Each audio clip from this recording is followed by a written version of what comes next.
दोस्तों, आज हम एक ऐसी खबर पर बात करने जा रहे हैं जो उन लोगों के लिए बेहद महत्वपूर्ण है जो अपनी पत्नी के नाम पर प्रॉपर्टी खरीदने की सोच रहे हैं। दिल्ली हाई कोर्ट ने हाल ही में प्रॉपर्टी ओनरशिप को लेकर एक बड़ा फैसला सुनाया जो आपके लिए जानना बेहद जरूरी है।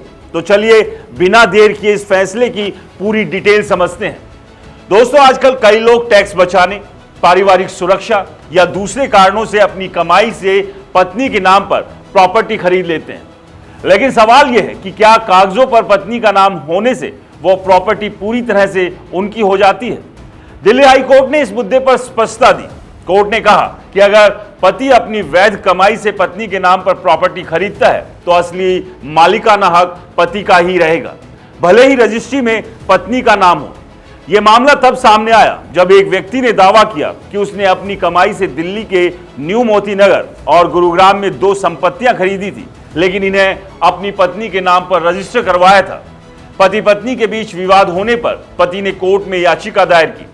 निचली अदालत ने पहले इस दावे को खारिज कर दिया था, लेकिन दिल्ली हाई कोर्ट ने निचली अदालत के फैसले को पलटते हुए कहा कि अगर प्रॉपर्टी के लिए पैसा पति की वैध आय से आया है तो मालिकाना हक उसी का होगा। कोर्ट ने अपने फैसले में 1988 के बेनामी ट्रांजैक्शन एक्ट में हुए संशोधन का भी हवाला दिया। नए नियमों के अनुसार अगर पति अपनी वैध कमाई से पत्नी के नाम पर प्रॉपर्टी खरीदता है तो इसे बेनामी नहीं माना जाएगा। हालांकि कोर्ट ने चेतावनी भी दी, अगर कोई काले धन को छुपाने के लिए पत्नी के नाम पर प्रॉपर्टी खरीदता है तो कानून सख्ती से कार्रवाई करेगा। इसलिए सभी फाइनेंशियल ट्रांजैक्शन पारदर्शी होनी चाहिए और डॉक्यूमेंटेशन पूरा होना चाहिए।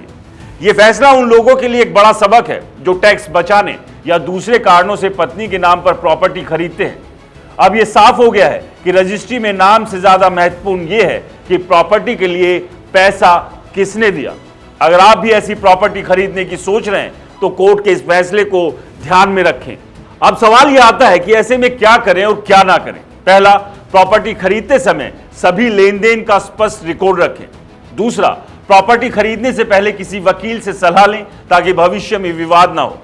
तीसरा, सभी कागजात जैसे खरीदारी के सबूत और पेमेंट डिटेल्स सुरक्षित रखें। चौथा, प्रॉपर्टी खरीदने से पहले परिवार के सदस्यों से चर्चा करें ताकि बाद में कोई विवाद ना हो।